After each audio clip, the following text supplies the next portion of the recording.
This is Steve Laffey's Fixing America. And now, broadcasting live from the Fixing America Command Center in Fort Collins, Colorado, here is your host, Steve Laffey. Hey, Steve Laffey here. Thanks for tuning in to Steve Laffey's Fixing America at LaffeyRadio.com. It's Newsday Tuesday. We're going to cover a bunch of topics here today. We appreciate you listening in. You can go to Facebook and like us, Laffey Radio, Twitter. Follow us on Twitter. We put out lots of stuff. We've got a new Fixing America Presents coming up tomorrow morning. And the Laffey Minute comes up every day, the Laffey Buzz. There's a lot of information coming out. We built a pretty good library about some of the solutions to America's problems. Not all of them yet, but we'll get to all of them. We'll get to one of them tomorrow. Today we're going to talk about a bunch of different topics. I thought I'd start off. I did watch a little bit of, I guess Sunday's football game just before Martin Luther King holiday yesterday. And in fact, if you want to really find out about Martin Luther King, go back to last Wednesdays where we actually did a show on his birthday. And you'll find a lot about Martin Luther King that I think would be very interesting. I was actually shocked. Yesterday, the banks are closed. I guess the stock market's closed. And that's about it. There's really nobody out there celebrating Martin Luther King's holiday the way. Maybe they are in different. I'm sure they are in Atlanta. I'm sure there are big ceremonies going on. I'm sure there's a lot of things going on, but not the way it really should be for a national holiday. But the day before that, if you caught the end of this Denver Bronco game, and I live in Colorado, and they're all diehard. People at the church are wearing orange. Everybody but my daughter, one daughter. She's wearing the Patriot stuff, and she's actually at church where she sings in the choir, and it gets to the point where she's wearing this Patriot thing, and everybody's got the orange on. Not me. I really don't care that much. I'm a Bronco fan for the AFC team, but don't watch many of the games. So they stood in front of her so that no one could see her Patriot stuff, because she was in a bad mood throughout the whole game. And I was sitting there talking with a buddy of mine and not really paying much attention to the very end. So the game's over, and there's this tip play. And then they interview this one guy. His name is Sherman, and he's a really very talented young man. And he just loses it, and he's just screaming into the microphone. He's the greatest player in the game, greatest guy. And that this other guy who he tipped the pass away from, he's doing all sorts of things that are very immature. He's 24 years old, and it appears he's going to just go run into the camera. And the poor lady interviewed him. She's never seen anything like it. I don't know her name, but she seems a little nervous. So, but the whole thing that is broken down about this is sort of like people are talking about what he said, how he said it, and how he really didn't apologize. And it is something that I think we need to address once in a while.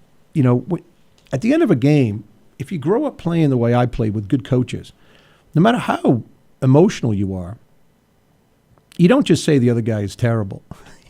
You just don't do it. You yell out the team did it, and because he tipped the pass. He didn't even catch it. He tipped it, and another guy caught it, ended the game in the end zone. The other team the 49ers were trying to score a touchdown. But it's what I find incredible is that how few people are talking about sportsmanship as far as the problem of what he was doing. The problem was his sportsmanship. And the problem was, even if he didn't have some sportsmanship at that particular point, the next day when he calmed down, he could simply apologize, which he really hasn't done. So I find this among younger people. When I was a kid, I can remember Mr. Parenti, God rest his soul, wonderful guy. I run down the first base. This is Little League baseball in practice. I run down the first baseline. I'm out in practice, and I throw my helmet on the ground. And after he got through with me, I was never going to do that again. I was never going to throw the helmet on the ground. I mean, the instruction about sportsmanship that I learned growing up, it was Edward South Elmwood Little League Baseball, Province-wide swim team, Cranston League for Cranston Future Basketball, all of the coaches, that's all they talked about. We never had incidents like this, not with my coaches, all the way through Coach Hopkins and some of the great coaches I've had over the time. Just go through junior high school, baseball, high school, and so forth. It must somehow be lacking, or these people make so much money that they just don't care. They've been coddled so long. Anyway, it was fascinating to watch this man just lose it, and on one hand, lose it in a way that was sort of exciting. He just was totally out of control. He just made a great play. On the other hand, what he said, you can forgive him. I mean, it's not the biggest thing in the world. We can all forgive him for it, but he's not even asking people to forgive him. He doesn't think he does anything wrong. It's one of those, if I offended you, I'm sorry kind of thing. Anyway, back to some of the more important stories. I thought I'd tell you about the Delta smelt. And I was watching, this is all stuff about local, news that's right now. I was flipping channels this morning, and there's a guy from the National Review talking about the smelt, and I knew nothing about it. I knew nothing about the San Joaquin Valley. And by the way, I said it appropriately. I think the key to my mispronouncing words is there's a website where you just type in pronunciation, and then it says it for you, Joaquin. I think it's spelled with a J. I probably would have mispronounced it. But anyway, the very fertile valleys to the east of San Francisco that produce so much of our food. And they require lots of water. And the water can come to them, except for the Delta smelt, which is a fish that grows to be about 3 inches. And the environmental, and I don't want to even call them environmental groups anymore. They're sort of a religious group. The people who, at all costs, want to deny people jobs because of, say, the Delta smelt, or as related to the Keystone Pipeline.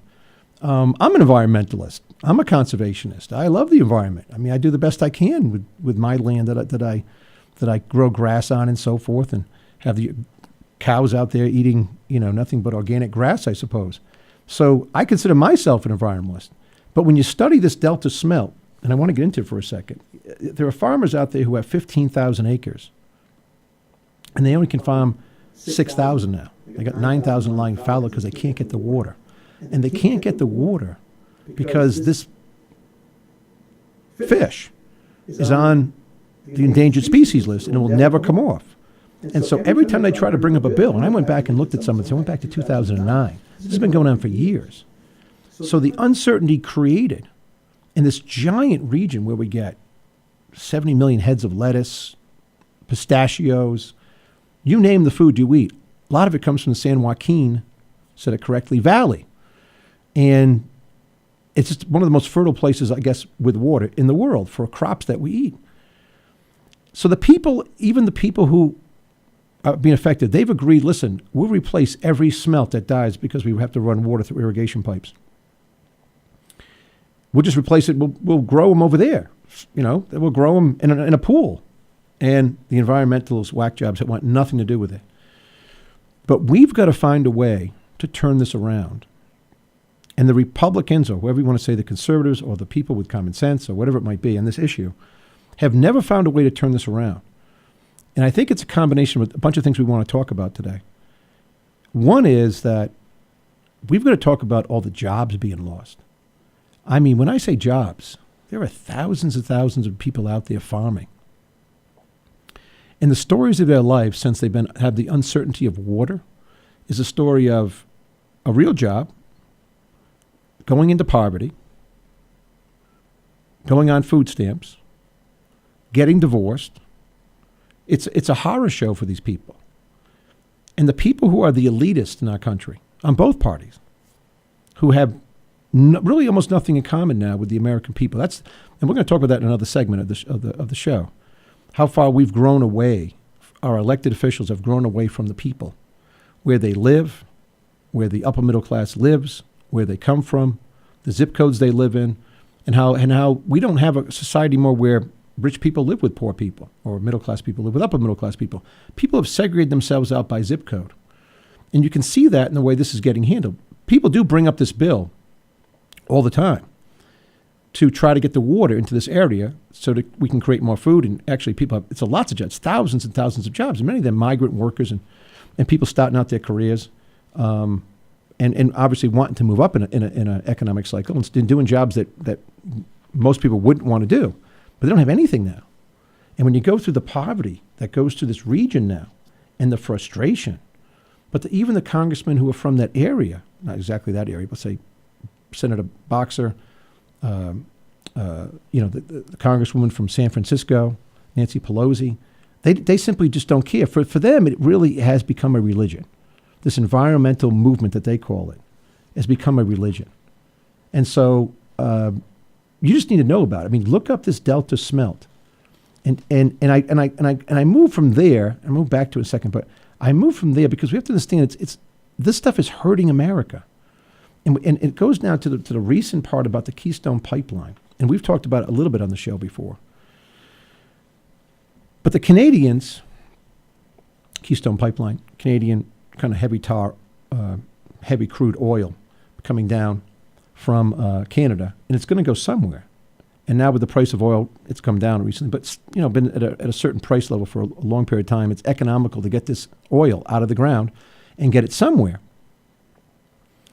And President Obama, has blocked this now for a couple of years. But when you go back and play the speeches of Barack Obama 2 years ago, or a year ago, or now, or anybody from his administration speaking about it, they speak about it in terms of that we're going to put this off for another year and we're going to take another look at it and so forth. And they're costing, by any estimation, they're costing over the lifetime of this project 42,000 average annual jobs across the United States of America over a 1 to 2 year construction period. By the way, the Barack Obama's administration says it'd be 50 jobs.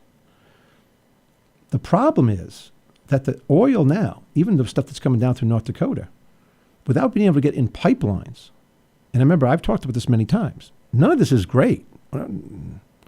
Talking about oil, talking about natural gas, talking about fracking, we all wish it was just a perpetual motion machine, right? We all wish that there was no pollution involved with it. But there is in everything. But it doesn't matter if it's solar panels or not. There's always going to be. It's not all clean, no matter if you call it clean. Is natural gas cleaner than heavy tar oil? Yeah, of course it is. Does it still cause pollution? Yeah, of course it does. Clean burning coal cause pollution? Yeah, it does. But we need the energy because there's so many jobs involved for people. Whether it's the people in eastern Kentucky that are out of jobs because they can't build and use the coal there anymore, and where are they going to go? There's a whole class of people, and some of them moving to North Dakota, of course. Some can't. But there's a whole class of people, of middle-class people, being permanently impacted because of what I would call crazy environmental people. For example, on the Keystone Pipeline, the oil's going to go somewhere. It's going to be shipped to China eventually if we don't get our act together. And, of course, the former minister of Canada, John Bard, says the time for Keystone is now. They can't wait any longer. So when you take what's happening, whether it's growing crops, whether it's taking oil out of the ground, and whether, by the way, we're not talking about oil coming from enemy. Canada is our most natural and best friend. We love the Canadians. And we want to help. We should be able to try to help them. We should be saying, here's our problem. Let's try to help you. Let's get that oil out of the ground. There's another big study relevant to this. And I didn't put it on the show today. I'll do it on a whole thing on China. But Communist China's pollution is accounting for more smog days in Los Angeles.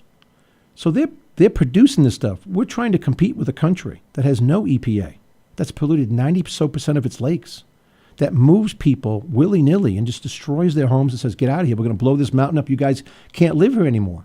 That's the competition. They're not anything like even the 1870s in America. So we've got to find a way to get the message out about what these people are doing to jobs. That'll be the message that will resonate with the American people because they're lacking jobs. Even though we talk about the unemployment rate is low, the real unemployment rate is much higher. So whether it's Keystone Pipeline or the Delta Smelt, we've got to find a way to turn this message around about jobs. There's thousands and probably hundreds of thousands of jobs. We can go about regulation, but being held up because of these really, I don't know what the term is for these people. They live it like a religion. They don't want to hear anything about it. And our president placates them. And this needs to stop. Steve Laffey's Fixing America. We're going to take a quick break and come back with some more topics. Newsday Tuesday here. Stay tuned. Steve Laffey's Fixing America returns after these commercial messages. Picture this, your next trip, Utah, 5 national parks. First, Zion. You're walking, the ground rises, the ground drops, the ground becomes water. Next, Bryce. You're riding a mule. You're riding a mule under giant orange drip castles. You are not dreaming. You will not forget this. On to Capitol Reef. Take the scenic route, the really scenic route. Take a path you've never taken and see the stars for the first time. Now for Canyonlands. You're riding a bike. You're riding a bike on Mars. Now you're riding the rapids. Class 2, Class 3, Class 4, Classic. Arches, 5:32 a.m. Some things are worth racing the sunrise for. The horizon lightens. You round the corner. Whoa. This is Life Elevated. The Mighty Five. 5 iconic parks, 1 epic experience. Plan your trip at visitutah.com. I'm always up for a challenge. It's the feeling of accomplishment that drives me. And there's no better challenge than serving part-time in the Coast Guard Reserve. I protect my country, work with the best and brightest. I get great pay and benefits in return. The Coast Guard Reserve is important work. I get to serve my community, and it's always rewarding. If you were born ready, there's a new challenge waiting for you. Learn about serving part-time at gocoastguard.com/reserve. This is Nnamdi Asamoah. I play football for the Philadelphia Eagles, but what I do off the field with United Way might be more important. I'm a volunteer tutor and mentor. Why? Because over 1 million kids a year drop out of school, and that's not okay. It takes 12 years to create a graduate, but it takes about the same time to create a dropout. And the difference between a child becoming one or the other could be me, or it could be you. Studies show that if we get to these kids earlier, their chances are better. And kids who read well by 3rd grade are more likely to graduate. So join me in United Way. Suit up and take the pledge. Become a volunteer reader, tutor, or mentor. Because when a child succeeds, we all succeed. Give, advocate, volunteer, live united. Take the pledge at unitedway.org. Brought to you by United Way, the Ad Council, and the National Football League. And now, back to the Fixing America radio program with your host, Steve Laffey.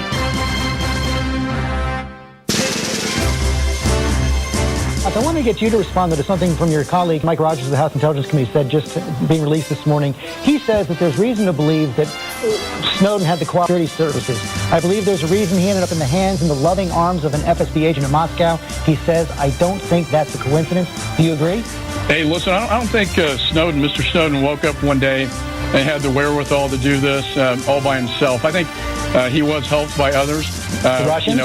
To say definitively, I can't answer that. But I personally believe that he was cultivated by a foreign power to do what he did. And I would submit again that he's not a hero by any stretch. He's a traitor.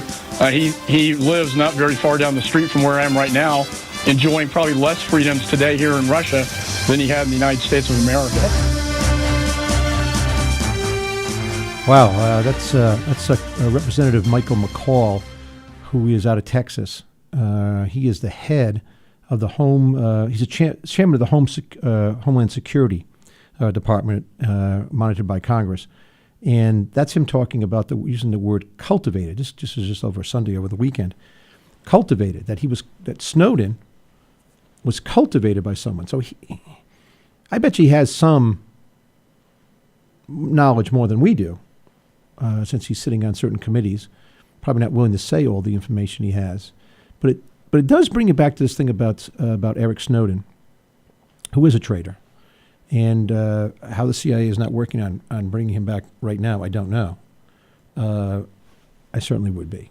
I mean, we've talked about this in the past, but I hadn't talked about this word cultivated, that's why I wanted to play this clip. That he was cultivated by someone else. Does it make sense that Mr. Snowden did this all by himself? Did he grow up with the ability to do so?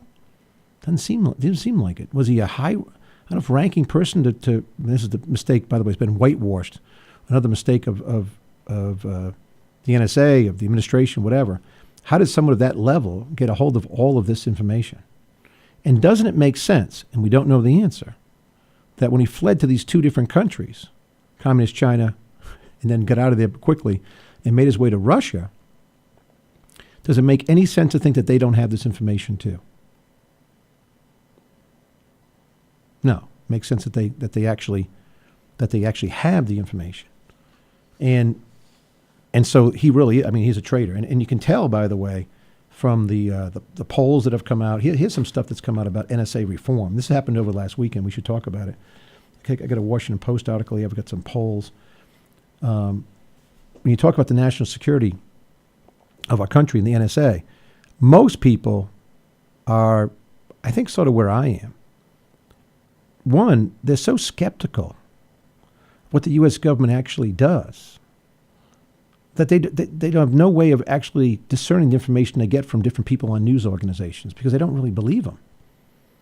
I mean, do we really believe when someone says they don't have any of the phone calls, and you hear another story where they have the phone calls, and they only listen to them when they go to a judge? And then you talk about, by the way, when they go to find a call coming in from a foreign country, say it's Yemen, and now they can do these different hops. Hops meaning that they can actually take this phone call and everybody he's called, and then take everybody those people have called, and go to everybody else.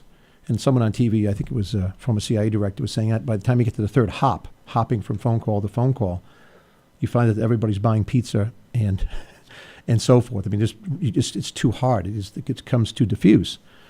But what I wanted to just take that statement from is move into this NSA speech that the president gave.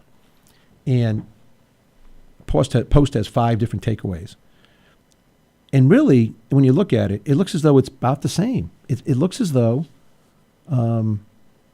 it's about the same what we're going to do before and after. Let me play a clip here before we go, because this is Pat Buchanan talking about, who has a different, man, I greatly respect, but has a different take than I do on this. In a far-ranging speech addressing the National Security Agency's surveillance programs, the challenges to individual privacy posed by technological change, and the nature of intelligence in a post-9/11 world, President Obama on Friday made several concrete announcements. Name one. Pat Buchanan. Well, one, there's the possibility that all this metadata that is out there with the National Security Agency may be left with AOL and the other telecommunications operations. But, John, the national security state is alive and well. The president has responded to Mr. Snowden in the sense that we've got to find a greater balance between rights of privacy and national security.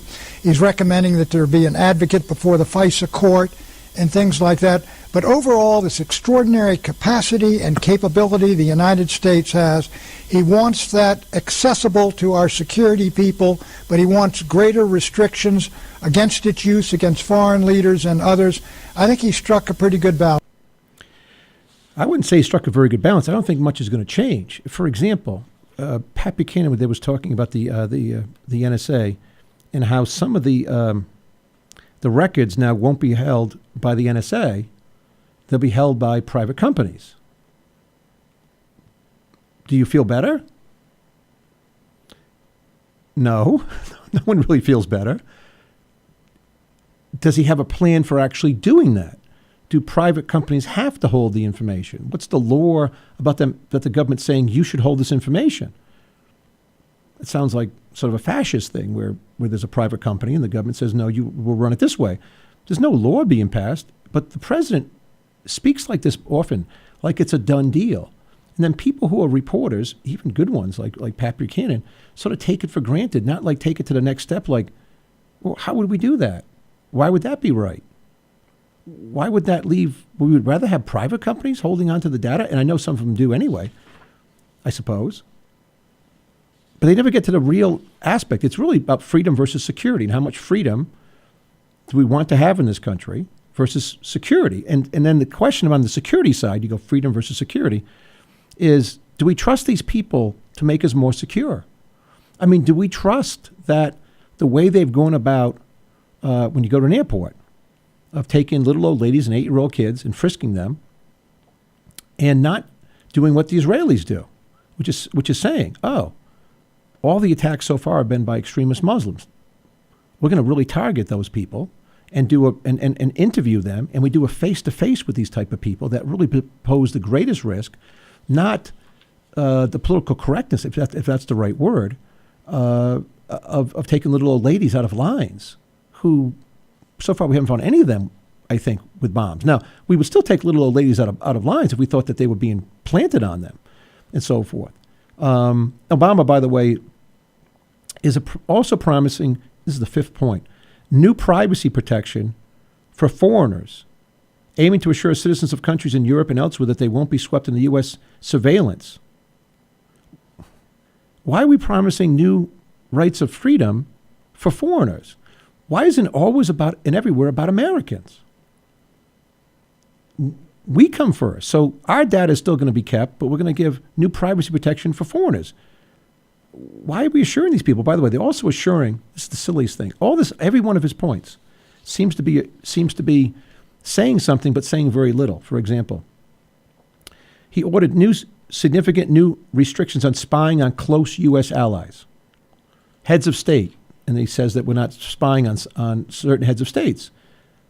But we don't know who that is. He also reserves the right to keep spying on heads of state. And by the way, on that issue, and I'm sure, by the way, anybody who's not the president, who becomes the president, actually says to themselves, wow, this is a little different than I thought it was on a lot of issues, particularly probably foreign policy, because there's so much left that we don't know as a private citizen or as a congressman or even as a U.S. senator like President Obama was, or a governor like the two presidents or three presidents before him, Bush and Clinton. So I'm sure that I don't even mind if they have to change their mind on certain things, but at least explain it to the U.S. people. But every head of state of every other government, even our allies, knows that we spy on them because they try to spy on us, right? That's why they have embassies. I mean, it's one of the reasons we have embassies. Embassies, if you went and looked this up, if it became exposed to the public that people should know, many of them are simply asset gathering places. We have spies in our Russian embassy. The Russians know we have them. We try to get information. They try to block information. They follow people around. It's the way it goes. That's the way it always happens. So there's nothing going to be changing there. But why? So he talks about it as if there's a change. This is the genius, I guess, how we get elected. He's calling for the creation of a new panel to serve as public advocates in cases handled by a special surveillance court. Would that be better? Members of the panel will be cleared to appear before a court that has approved massive surveillance programs entirely in secret with no input from the public or those who would be surveillance targets. This would require action by Congress. I don't know. All I know is that when you ask the public, they are skeptical. And let me just go through that. This just came out from Pew Research. Came out today, I think, this morning. Here's the most frightening part about it. Have you heard about Barack Obama's speech outlining proposed changes to surveillance, the government's phone and internet surveillance program? Nothing at all. 50%. Heard a lot. 8%. Heard a little. 41%. So 50%. Among those who heard a lot or little have some idea what happened last weekend. No difference. It'll make no difference, says 73% of the people. And 21% said it'll make a difference. So most people realize what we just said. It's not going to make much of a difference. And then the other interesting thing that happens when you go through this poll, it really does break down by party and by age. Younger people, there's a large age gap when it comes to the views of the NSA revelations and the public interest. More adults 50 and older, and that would be me, especially today, and older believe that leaks harm the public interest, 49%, and serve the public interest, 37%. Among adults 18 to 29, it's reversed. 57 say Snowden served the public interest, and 35 said he harmed it. And we've got a problem. We've got to talk to these younger people because they have to understand. They have to understand what Snowden was really up to. And it's not okay. Now, I've always said this. Was the information important? It is important. I thought most people knew this was going on. Or a lot of it was going on. How do we deal with it? We need a whole public discussion. But to end this segment, to get back to what some congressmen and some senators are talking about, that this guy Snowden really didn't do much to national security to hurt it, he did a lot. How do we know? He fled the country. Steve Laffey's Fixing America. We'll take a quick break. Follow us on Facebook, Twitter, Laffey Radio, or LaffeyRadio.com. Play the show at night. It's not to play right now. Send it to your friends. And that's what a lot of people are doing. They're playing it later on during the day when they're driving home from work. We'll be right back. Stay tuned. Steve Laffey's Fixing America returns after these commercial messages. I am an American soldier. I'm a warrior and a member of a team. I serve the people of the United States and live the Army values. I will always place this first. I will never accept defeat. I will never accept defeat. I will never quit. I will never leave a fallen comrade. I am disciplined. I am disciplined. Physically and mentally tough. Trained and proficient in my warrior tasks and drills.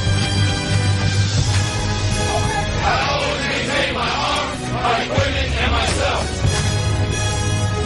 I am an expert and I am a professional. I stand ready to deploy, engage, and destroy the enemies of the United States of America in close combat. I am a guardian of freedom and the American way of life. I am an American soldier. I am an American soldier. I am an American soldier. There's strong, and there's Army Strong. See what it takes at GoArmy.com. Well, I finally did it. I opened a 401k. What? Why? Just wait for the inheritance. We've definitely got a rich uncle somewhere. We're one call away from the winner's circle at the Derby, dinners with multiple forks, a vacation home in the country, using summer as a verb. You don't actually think that, do you? When it comes to financial stability, don't get left behind. Get tools and tips for saving at feedthepig.org. This message brought to you by the American Institute of CPAs, the Rhode Island Society of CPAs, and the Ad Council. When I have an asthma attack, I feel scared. It's like tiny nails in the air poke my lungs. I start to cough. Sometimes my parents have to take me to the hospital. Today, 1 out of 13 children suffer from some form of asthma, accounting for nearly 1/3 of all emergency room visits. I feel like I'm choking. It's kind of like an elephant is on my chest.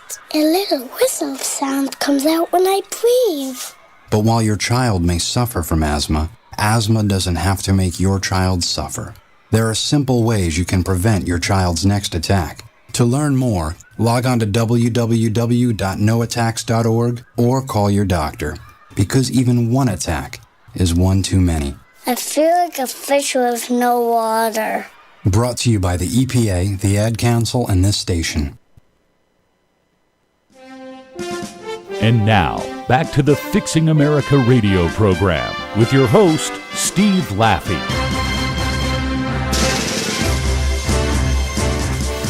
If you believe the story she told on our air, if you believe the contemporaneous diary entries that she shared with us, if you believe that 2 high-ranking members of the Christie administration directly linked Sandy 8 to a development project in her city, that's a very serious allegation to lodge. Yeah. That's why she was at the U.S. Attorney's Office yesterday, sharing her diaries and telling them the story she told us on the air. It's a very serious allegation to lodge.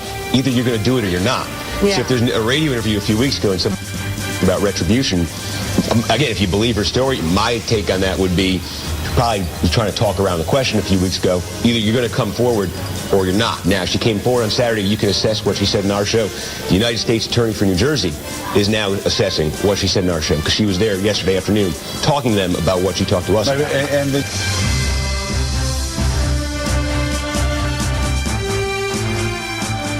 Steve Laffey here. Steve Laffey's Fixing America. That's the Hoboken.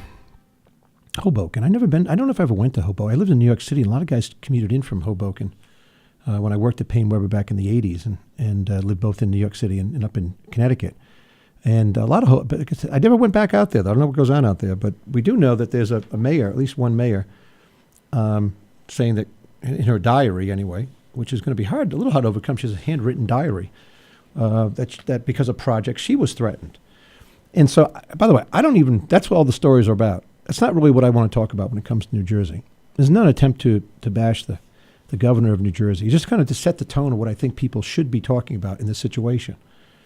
One, when Mitt Romney thought he'd run for president of the United States, he went to become the governor of Massachusetts. It wasn't that he was going to be the governor of Massachusetts forever. He figured he picked a state. He figured he could win. He'd run for the U.S. Senate in that state.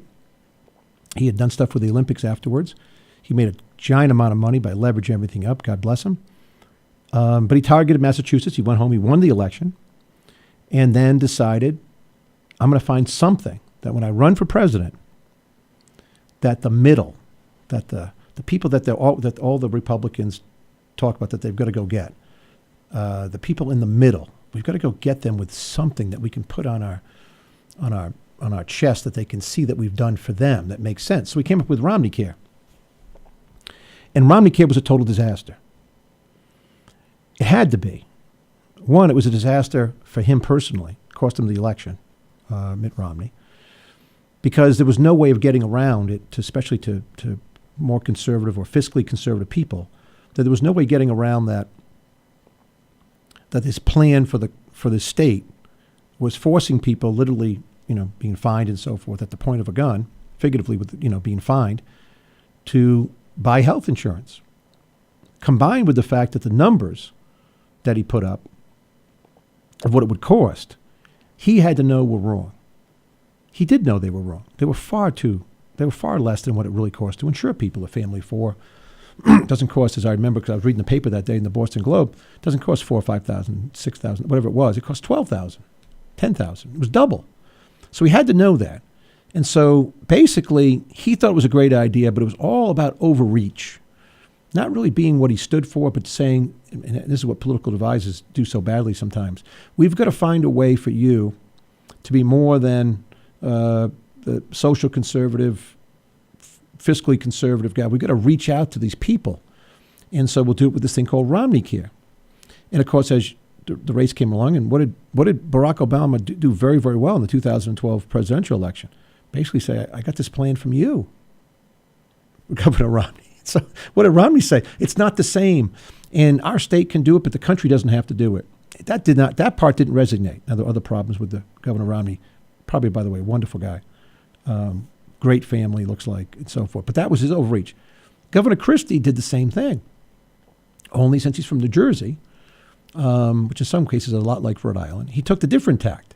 He said, I don't care how much extra money it costs the citizens of New Jersey, because there's going to be a special election for this race. Decided we're going to make sure that my election is not in the same day as this guy Booker, who was going to become the new senator after Lautenberg passed away. I guess it was Senator Lautenberg. So we're going to make it on different days, even though it cost a lot more money because we're a decent-sized state. That's overreach. He would have won anyway. He might have won by 3 percentage points less, because his thought was, if I run up the score and run it up as a slaughter, and I'm a Republican in a Democratic state, then I can go to Iowa and say, look what I did. I can do well. I can win the whole election. There doesn't have to be a philosophy about what I believe, because he's actually not conservative at all. The people in Iowa would probably see that. But it was a faulty start to think that. So what did he do? He, staff, whatever, went around and said, let's get Democrats to endorse us. Now, if you're not from this part of the country, there's really only one way Democrats endorse you, if you're a Republican. You've given them something, whatever it is. They're not doing that for the health. They couldn't care less. They're Democrats. Same thing if you're Republican. When was the last time Republicans get up and supported Democrats? Well, I guess they would if they got something. So his strategy was to overreach, to run up the numbers in a special election, and look what's happened. I have no idea what really happened, but now, and I care. But that's not really the point. The point is that if he was really a manager, someone who could be the chief executive officer of America, because he knew how to run things, he would have said to himself, here's how I do it. I'm taking over as governor, and we're like in the bottom 5 of every statistic, whether it's pension funding, whether it's fiscal responsibility, however you want to say about it. And so he didn't do anything about that. And we talked about this a little last week, and I won't go into it as much today. But instead of fixing the pension system, he hasn't funded it properly. Instead of making sure they weren't one-time items that he was throwing in from other revenue sources into the budget, which shouldn't go into the general budget, he just put them in. Instead of saying, no, we can't shift revenue from one year to another just artificially, because we got to push it back into, or move it, or take an expense and move it past the fiscal year. Those things catch up to you. Instead of doing that and looking around and telling people, hey, New Jersey's not 50th, New Jersey's 25th. It's now average in fiscal responsibility and debt to capita and things that really matter if you're going to be the president of the United States. Hopefully matter, but this is what should matter. Instead of taking that route, which would take someone who really would take a Mitt Romney type guy, He took a different tact. Let's run up the score. Let's be kind of liberal. Let's scream about the $61 billion. Let's put our arms around Barack Obama because people in New Jersey like him just before the election to really put the screws to Governor Romney. Let's make a speech down in at the convention that really wasn't about helping Governor Romney, and let's do it that way. And now it's backfired. So just to go through some of the statistics in New Jersey. New Jersey comes in last. Here's the title. Chris Christie's New Jersey is least solvent state in the U.S. Study. This is from Mercatus Center at George Mason University. Ranks each state's financial health based upon a variety of measures, such as cash on hand to pay its current bills, budget surpluses or deficits, unfunded liabilities, and the ability to provide adequate public services. The study uses 2012 data, but there's no indication it's any better. By the way, the bond rating of New Jersey is going down in between this study. And so they come in last. The state's per capita budget deficit was $712 per capita. That's per person, worst in the nation. On average, states were running per capita surpluses. It also has the highest level of per capita long-term liabilities, $7,935 per person, 3 times the national average. Its net asset ratio was negative 1.33, the worst in the nation. So he inherited a bad situation, but there's no indication that he made it any better. And that's what people in Iowa and people in other places were going to ask him about. So this is where I think that, it'd be great if this was the discussion, if this was a discussion about performance rather than the traffic signals. And by the way, the bullying goes on all the time. Even in a city like I was the mayor of, and people would approach me all the time. And so my opponent in my first race was a guy named Aram Garabedian. And people would approach and say, somebody wants a permit for their house, or did you know that someone's cellar, but they had Garabedian signs on their lawn, Mayor. We could really do something with this, not give them a permit. I'm like, what are you talking about? Like, give them the permit. What do we care about lawn signs? That's how politics works in many places. I don't think it works that well right here in Fort Collins, Colorado. In fact, they don't even talk about that much. I don't even know if they know what lawn signs are. But when you're in New England, in these old line areas, not so much Maine, I'm sure, but Boston, Providence, Rhode Island, work your way down, not so much Connecticut, New York, New Jersey. This is how people operate. And so it would have been much better for the governor, who now has a severe problem, to have taken on these issues. But he did nothing. He did something with education. He did something. But the statistics that come in is that New Jersey is still a basket case and will continue to be. And people will continue to leave that state. And that's really the problem. It's a problem, by the way, it's a combination of the problem of the press, and it's a problem of the leadership want to reflect what they think people want rather than leading about great issues of our time. And that's what we're missing. We've elected a bunch of people, is not talking about Chris Christie, I'm talking mostly about Congress, who come from districts that have been gerrymandered, and they want to reflect that district rather than, I don't really need to be here. Which brings us to the topic of why so badly we need term limits, a topic that I never thought about before I was in office. I sort of term limited myself in some sense when we fixed the problems and said, I'm not going to do this anymore here. And that's, we really need term limits for every office. Because no matter who you are, at least if you don't change, your advisors change. You become part of a system, whether you sort of realize it not after, say, 4, 5, 6 years. You start to become part of a system. But that's why you need fresh blood coming in all the time, even if it's a gerrymandered district. But people don't get built up so much power and think that they're so important, which is probably what's happened in the government of New Jersey when you win by such a big deal. Anyway, Steve Laffey's Fixing America. Looks like about 8 topics I'm not going to get to, but enjoy doing the show with you. Hope you enjoy listening as we try to get into some of these topics and look at them at a slightly different way on Newsday Tuesday than you might be getting in the newspaper that day. We'll be right back. Stay tuned. Steve Laffey's Fixing America returns after these commercial messages. I'm in almost every school bus and classroom. I go to school with your children. We say the Pledge of Allegiance together. You see me around the neighborhood and you tell me that I'm a pretty good kid. Well, I'm 1 out of every 5 children in America, and I'm struggling with hunger. This problem is closer than you think. My teacher tells me we can grow up to be whatever we want. I want to grow up to be someone who doesn't go to bed hungry. There's enough food in this country to feed everybody. Please visit feedingamerica.org today and find your local food bank for ways to help. Every dollar you donate helps provide 8 meals for kids like me, quietly struggling with hunger. Together, we are Feeding America. Brought to you by Feeding America and the Ad Council. Students, when I call the reason for your absences throughout the years, please exit the auditorium without your high school diploma. Too tired, family trip, sick day, starting the holidays early. Starting in the 6th grade, students who miss 18 days or more of school in a year for any reason will fall behind and risk not graduating high school. How many days of school has your child missed this year? Absences add up. Keep track at boostattendance.org. Brought to you by the U.S. Army and the Ad Council. The call to serve. It has no sound, yet I have heard it in the whispered retelling of honorable sacrifices made by those who have served before me. The call to serve has no form, yet I have clearly seen it. In the eyes of men and women infinitely more courageous and more driven than most. The call to serve has no weight, yet I have held it in my hands.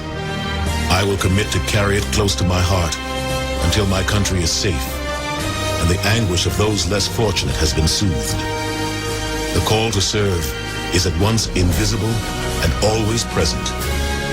And for those who choose to answer the call, for their country, for their fellow man, for themselves, it is the most powerful force on earth. America's Navy, a global force for good. And now, back to the Fixing America radio program with your host, Steve Laffey. Tonight, senior political analyst Britt Hume is here with some thoughts about that. Good evening, Britt. Hi, Brett. It is hard not to marvel at the audacity of a man who, after 5 years in office, identifies as, quote, the defining challenge of our time, an income gap that, as you've heard, has steadily widened since he's been in office.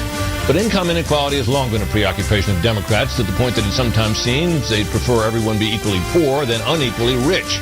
That's an exaggeration, of course, but it points to a key difference in the way the left and right view the economy. The left tends to see it as a zero-sum game, in which one person's financial gain is someone else's financial loss. The right tends to see the economy as a pie, which can be enlarged so that everyone has more of it, even if their share of it remains the same or even declines. This is why conservative economic policies tend to emphasize growth over equality. Hey, welcome back for the final segment. Steve Laffey's Fixing America at LaffeyRadio.com. That's Britt Hume. Oh, I've never met Britt Hume. I'd like to. I of all the people I catch on news, he seems to be just a nice man. I mean, I don't know if he really is. I hope he is. But he seems to have a lot of common sense. He's talking about income inequality. And it just amazes me again that the President of the United States can make this a central issue after 5 years of being president, that we can pick up articles about it over and over again.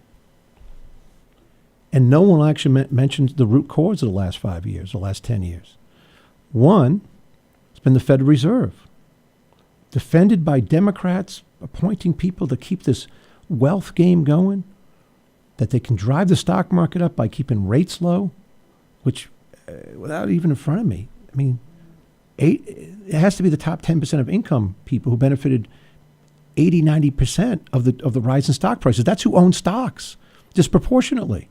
The average person walking down the street, making the average income, might have money in a 401k plan and some Fidelity fund, but generally speaking, doesn't sit there going, "What's going on with my 300,000 shares of Shell oil?" That's not what they do. So when oil prices are kept high because we don't have an energy policies, those stocks do better.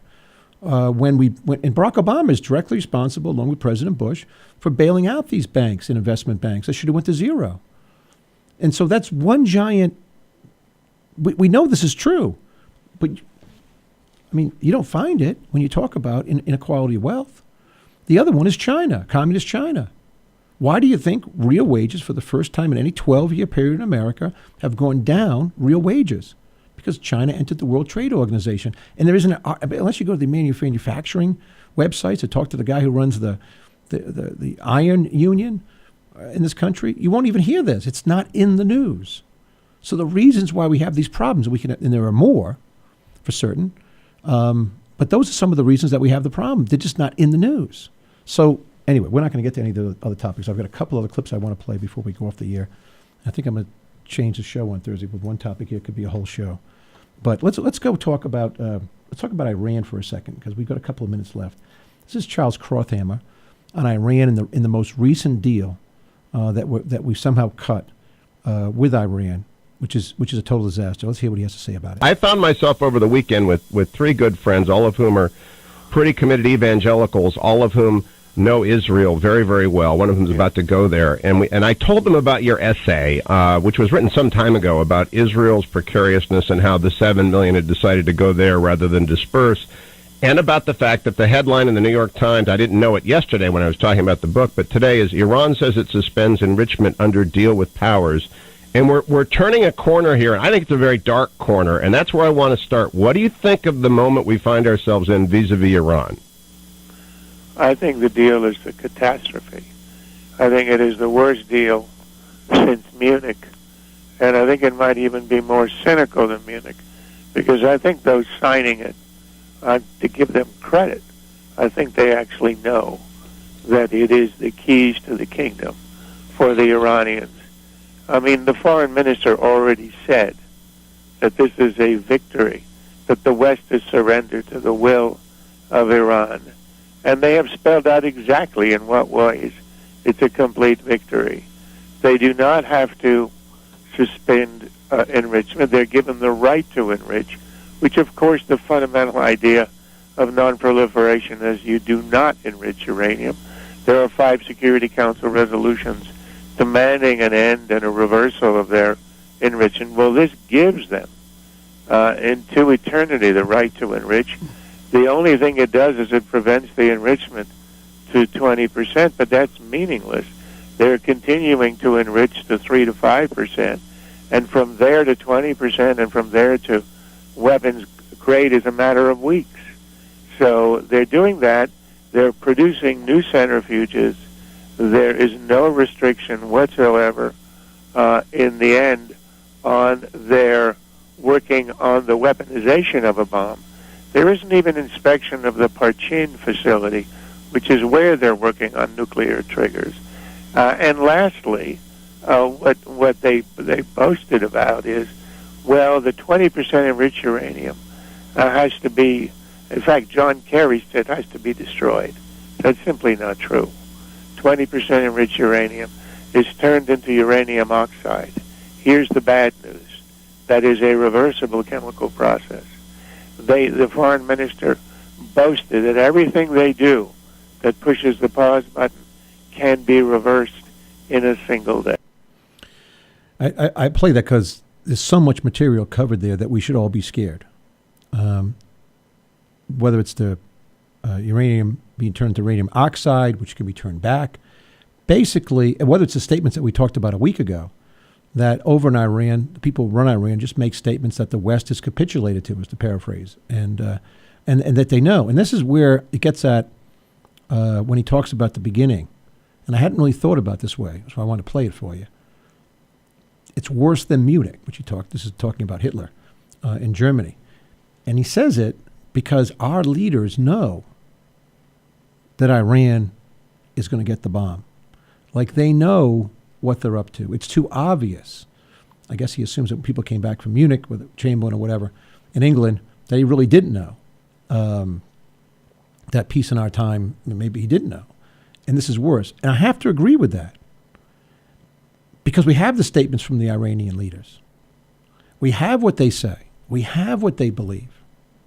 And so we do know. The average person on the street of America actually knows that Iran is really the head of the snake when it comes to the Middle East, and that they really have been the overriding problem, and we've never dealt with the real problem, and we're not dealing with it now. So I didn't know the thing about the Parchin facility that they're not even going to inspect. So our leaders know, and that's why I don't know why the Senate, which has 12 or 13 Democrats ready to put more sanctions on, hasn't done it. I don't know why they just don't do it before the $7 billion is going to be released for the Iranians to use over time. So we'll go into another topic, but it's an important one. It's important, I think, to point out, like most people in the press don't, that in this particular case, our leaders, the President of the United States, John Kerry, Secretary of State, and others around him, know that Iran is not really giving up anything, and that within a couple of weeks now, we're at the point, we lived this now for 10 years. It was going to be years. It was going to be several years. And who knows when we wake up with a surprise where they actually have the bomb. Don't be surprised that you're surprised, because intelligence information is vastly imperfect. Let's move to another topic. This is Hillary Clinton. This is Newt Gingrich, former congressman, former Speaker of the House, talking about how Benghazi is not really an important topic, and downplaying Benghazi, talking about Hillary Clinton in the election of 2016. Any Republican strategy which tries to nibble at Hillary Clinton is hopeless. She has been in public life for 40 years. She was a McGovern field person in 1972. I mean, the idea that suddenly we're going to learn something new about Hillary Clinton. She was on the Nixon impeachment committee staff. In fact, she's a lot like Nixon in her capacity to survive forever. So she's a fact. But if she gets beaten, she's going to get beaten because Obamacare keeps decaying. She's going to get beaten because we're losing the war in Afghanistan and Iraq. She's going to get beaten because there are big decisions, right, and she's caught between loyalty to a president whose base is still loyal and the country. Now, if that happens, she'll lose. But we're going to beat her on... It's a clip I don't really understand. In Benghazi, and for Newt Gingrich to say that, to belittle Benghazi and talk about Obamacare, I think that Benghazi is hugely important. It goes at administrative strength. It goes at, by the way, they're still talking about this video. Literally talking about this video. And the clip of Hillary Clinton say, what does it matter, is what is so enraged my friends over at Special Operations Sikhs and Captain Larry Bailey. These guys were special operation guys. They're never going to go away. Like the Swift Boat people didn't go away on John Kerry. They will never go away. They are so offended about how their people weren't taken care of, weren't defended. And if someone just apologized right away and said, we just mismanaged this thing from the beginning, you wouldn't have these people every day. God bless them. We're going to get some of them on the show. We're going to do a whole show on Benghazi. We'll get Captain Larry Bailey on and talk about this, or one of his people, and just go from soup to nuts over Benghazi. But also, by the way, some of the conversations that go on about Nixon lasting forever, I thought Nixon resigned just before he was impeached. I don't know why and the people are giggling about it and how long she's been around. But the word about Hillary Clinton is simply this: career politician, total career politician. And by the way, total failure on every mission we've sent her on. Healthcare with her husband in the 90s, failed. Whether you like it or not, failed. Secretary of State, go get out a map. Go get a map of where countries were not rioting in the Middle East, and then look at a map as she leaves office of the same area. And you'll find that from Libya, Sudan, Egypt, everything. Just keep moving. Syria is a disaster. Has it been a disaster? It's because of her policy and the president's policies. I'm running out of time. I got like 10 more things. Let me just tell you about one last thing. And we talk about Ukraine from time to time. Ukraine, we're doing nothing over there. They are now rioting, and the president has put in laws without any debate, where it's going to be a lot harder to actually go after them and protest in the streets. We got to do something about the Ukraine. We've got to put sanctions on their business people, on their travel. We've got to get with the European community. It is so important, vitally important. Ukraine geographically is vitally important. There are more twists and turns there, and their turn toward to Russia is a dangerous one. Anyway, Steve Laffey's Fixing America. Hope you enjoyed the show. We have a lot more going up on the website tomorrow. We'll be back with another hard-hitting show tomorrow, like we do every day here at Laffey Radio. And follow us on Facebook, like us on Facebook, follow us on Twitter, LaffeyRadio.com. We'll be back tomorrow. You've been listening to Steve Laffey's Fixing America radio program on the Laffey Radio Network. Fixing America is broadcast Monday through Friday afternoons at 3 p.m. right here at www.laffeyradio.com. Any rebroadcast, retransmission, or account of this broadcast without the express written consent of Laffey Network, LLC is prohibited.